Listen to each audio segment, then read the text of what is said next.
సృష్టి స్థితి లయకారకుడైన పరమేశ్వరుడికి అఖండ భారతదేశంలో అనేక దేవాలయాలు ఉన్నాయి. ఒక్కో క్షేత్రంలో శివలింగానికి ఒక్కో ప్రాముఖ్యత ఉంటుంది. వీటన్నింటిలో ద్వాదశ జ్యోతిర్లింగాల్లో ఒకటైన కాశీ క్షేత్రానికి అక్కడ లింగ రూపంలో కొలువైన విశ్వనాథుణ్ణి అత్యంత మహిమాన్వితంగా భావిస్తారు. కానీ ఆ క్షేత్రం కంటే కూడా మహిమగల ప్రదేశంగా ఓ క్షేత్రాన్ని భావిస్తారు. అదే దక్షిణ కైలాసంగా పిలువబడే శ్రీకాళహస్తి క్షేత్రం. దేశంలోని అతి పురాతన క్షేత్రాల్లో ఒకటైన ఈ దేవాలయంలో నిర్మాణ శైలి నుంచి మూల విరాట్ వరకు అడుగడుగున ఆసక్తికర విషయాలు దాగి ఉన్నాయి. సువర్ణముఖి నదీ తీరాన వెలసిన ఈ స్వామి శ్రీకాళహస్తీశ్వరుడు, స్వయంభూలింగం. శ్రీకాళహస్తిని దక్షిణ కాశీ అని కూడా అంటారు. ఇక్కడ అమ్మవారు జ్ఞానప్రసూనాంబ. శివలింగం వర్తులాకారంలో కాకుండా దీర్ఘచతురస్రాకారంగా ఉంటుంది. స్థల పురాణాల ప్రకారం ఇది బ్రహ్మకు జ్ఞానం ప్రసాదించిన ప్రదేశం. వశిష్ఠుడు, సాలిపురుగు, పాము, ఏనుగు, తిన్నడు, దేవదాసి, యాదవరాజు, శ్రీకాళహస్తీశ్వర మహత్యం రాసిన దూర్జటి వంటి వారి కథలు ఈ క్షేత్ర మహత్యంతో పెనవేసుకొని ఉన్నాయి. పూర్వం తిన్నడు అనే బోయేవాడు ఉండేవాడు. అతడు గొప్ప శివభక్తుడు. పరిసర ప్రాంత అడవుల్లో సంచరిస్తూ వేటాడి జీవనం సాగిస్తూ ఉండేవాడు. ఒకనాడు అలా వేటాడుతుండగా అతనికి అడవిలో ఒకచోట శివలింగం కనిపించింది. అప్పటి నుంచి తిన్నడు దానిని భక్తి శ్రద్ధలతో పూజిస్తూ తాను వేటాడి తెచ్చిన మాంసాన్నే నైవేద్యంగా పెడుతుండేవాడు. ఒకసారి శివుడు తిన్నడి భక్తిని పరీక్షించదలిచి తిన్నడు పూజ చేయటానికి వచ్చినప్పుడు శివలింగంలోని ఒక కంటి నుంచి రక్తం కాచటం మొదలుపెట్టాడు. విగ్రహం కంటిలో నుంచి నీరు కారటం భరించలేని తిన్నడు బాణపు మొనతో తన కంటిని తీసి రక్తం కారుతున్న కంటికి అమర్చాడు. వెంటనే విగ్రహం రెండో కంటి నుంచి కూడా రక్తం కారటం ఆరంభమైంది. కాలి బొటిన వేలను గుర్తుగా ఉంచి తన రెండో కంటిని కూడా తీసి విగ్రహానికి అమర్చాడు. తిన్నడి నిష్కల్మష భక్తికి మెచ్చిన శివుడు అతనికి ముక్తిని ప్రసాదించాడు. అందువల్లనే తిన్నడికి కన్నప్ప అని పేరు వచ్చింది. సాధారణంగా భక్తుడు ఎప్పుడూ భగవంతుని పాదాల చెంతన ఉంటాడు. కానీ శ్రీకాళహస్తిలో ఇది భిన్నంగా కనిపిస్తుంది. పరమేశ్వరుడు పరమభక్తుడైన కన్నప్పకు కొండపైన దేవాలయం ఉంటే శ్రీకాళహస్తీశ్వరుడికి కొండ పాదాల కింద ఆలయం ఉంటుంది. అందుకే పరమేశ్వరుణ్ణి భక్తవల్లభుడు అని కూడా పిలుస్తారు. మహాశివరాత్రి రోజున ఇక్కడ జరిగే బ్రహ్మోత్సవాల్లో తొలి పూజను కొండపై ఉన్న కన్నప్ప ఆలయంలో చేయడం విశేషం. పూర్వం ఒక అడవిలో ఒక శివలింగం ఉంది. ఏనుగు ఒకటి రోజు సువర్ణముఖి నదిలో స్నానం చేసి కొంత నీరు పుక్కిలు బట్టి తెచ్చి ఆ నీటితో లింగానికి అభిషేకం చేసి పూలు పత్రి తెచ్చి పూజ చేసేది. ఏనుగు వెళ్ళిపోగానే ఒక పాము వచ్చి ఆకులు పూలు పక్కకు జరిపి రత్నాలతో పూజించేది. ఒక సాలిపురుగు స్వామి చుట్టూ గూడు అల్లి సేవించేది. అయితే ఒకరి పూజ మరొకరికి నచ్చేది కాదు. పత్రి పూలు తొలగించి ఎవరో రాళ్లు తెచ్చి స్వామిపై వేశారని ఏనుగు బాధపడితే రత్నాలు నెట్టివేసి ఆకులు అలమలు కప్పారని పాము కోపగించేదట. చివరికి ముగ్గురు స్వామి అనుగ్రహంతో ముక్తి పొందడంతో కథ సుఖాంతమైంది. ఈ క్షేత్రానికి శ్రీ అంటే సాలిపురుగు, కాళము అంటే పాము, హస్తి అంటే ఏనుగు, ఈ మూడిటి పేరు మీదుగా శ్రీకాళహస్తీశ్వరుడు అని పేరు వచ్చింది. ఈ ఆలయమునకు ప్రవేశద్వారం వైపున పాతాళ గణపతి ఆలయం ఉంది. ఇందులోనికి ప్రవేశము ఒకసారి ఒకరికి మాత్రమే ఉంటుంది. మెట్ల ద్వారా లోనికి వెళ్లేందుకు సన్నని సందు వంటి మార్గం లోపల నుంచి లోపలికి వెళ్ళాలి. దాదాపు 20 అడుగుల లోతు వరకు ప్రయాణించిన పిదప గణపతి విగ్రహం ఉంటుంది. ఇక్కడ స్వామివారిని దర్శించుకొని మరలా మనం పైకి వచ్చిన తర్వాతనే వేరే వాళ్ళని లోపలికి పంపిస్తారు. ఈ స్వామి కోరిన కోరికలు తీర్చేవాడని ప్రసిద్ధి. శ్రీకాళహస్తిలో గర్భగుడిలో కొలువై ఉన్న శివలింగానికి ఎన్నో ప్రత్యేకతలు ఉన్నాయి. ఈ శివలింగాన్ని ప్రాణంగల శివలింగంగా భక్తులు భావిస్తారు. దీనికి ఒక ప్రత్యేక కారణం కూడా ఉంది. ఆలయం గర్భగుడిలో ఉండే అన్ని దీపాలు నిశ్చలంగా ఉన్నా శివలింగం కుడివైపున ఉన్న 2 దీపాలు మాత్రం ఎప్పుడూ రెపరెపలాడుతూ ఉంటాయి. వాయులింగంగా కొలువైన స్వామివారి ఉచ్ఛ్వాస నిశ్వాసాల కారణంగా దీపం ఎల్లప్పుడూ రెపరెపలాడుతుందని నమ్ముతారు. కాళహస్తిలోని శివలింగం పంచలింగాల్లో వాయులింగంగా ప్రసిద్ధి చెందింది.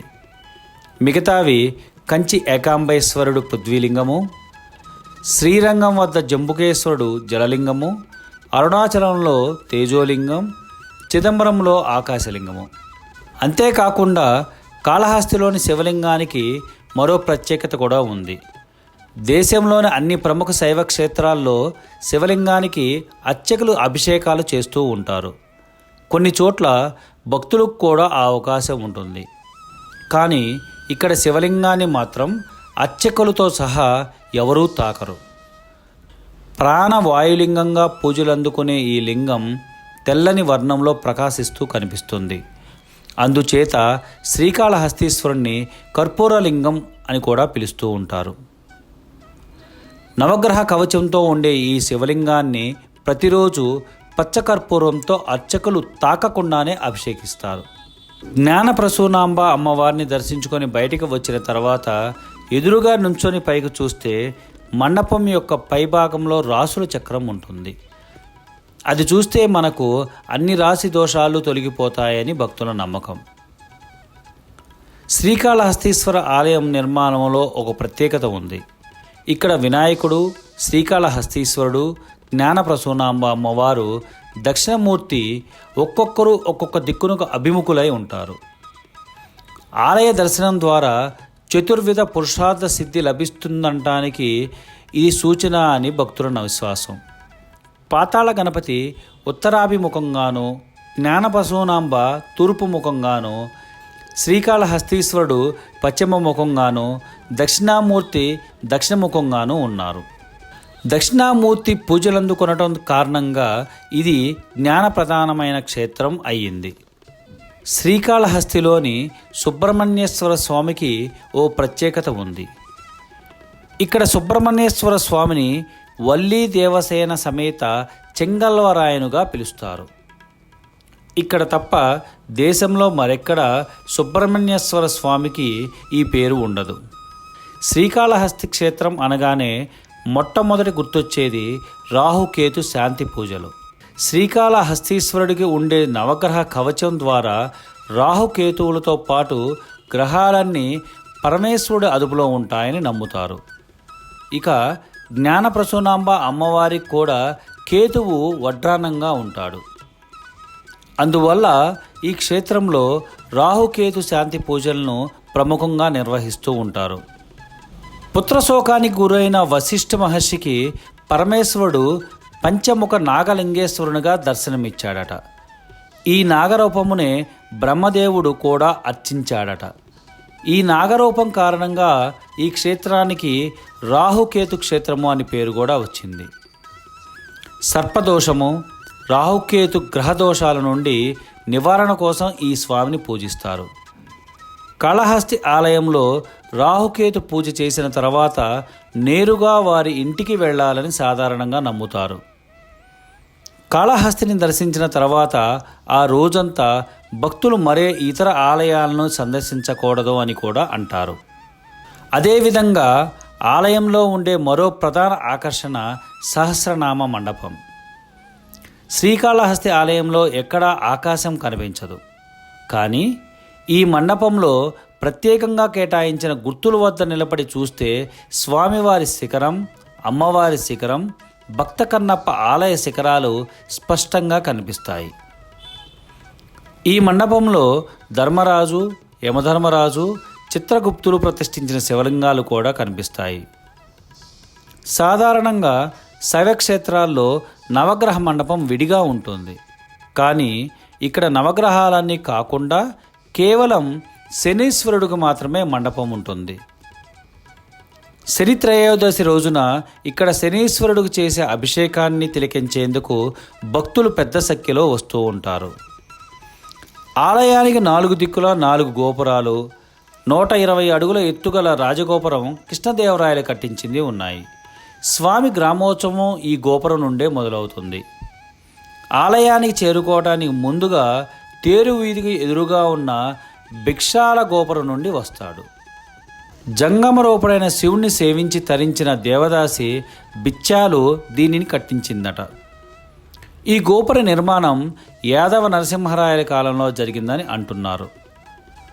తూర్పు గోపురాన్ని బాలజ్ఞానాంబి గోపురం అని, ఉత్తర గోపురాన్ని శివయ్య గోపురం అని, పశ్చిమ దిక్కు గోపురాన్ని తిరుమంజన గోపురం అని అంటారు. లోపల ఆలయం 5వ శతాబ్దంలో నిర్మించబడింది.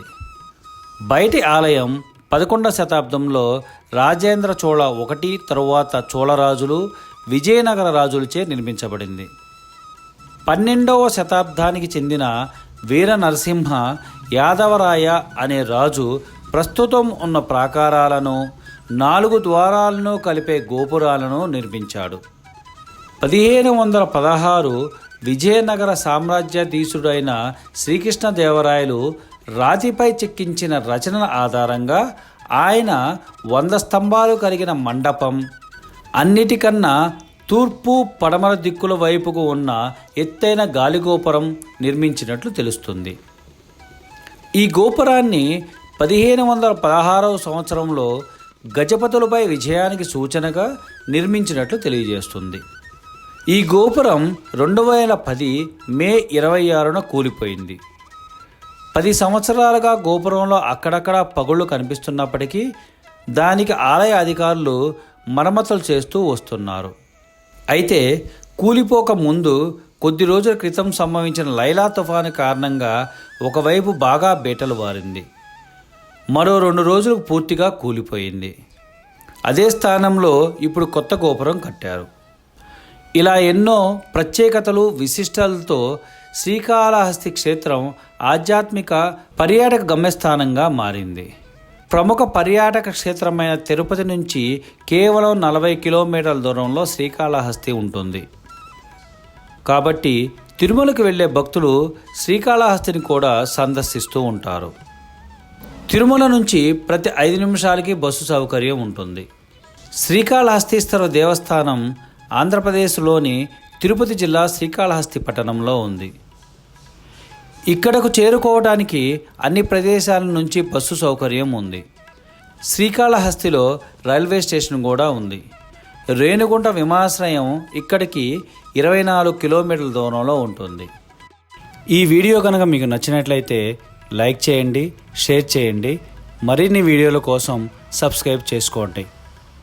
నోటిఫికేషన్స్ కోసం పక్కనే ఉన్న బెల్ ఐకాన్ని ప్రెస్ చేయండి. ఓం శ్రీ కాళహస్తీశ్వరాయ నమః.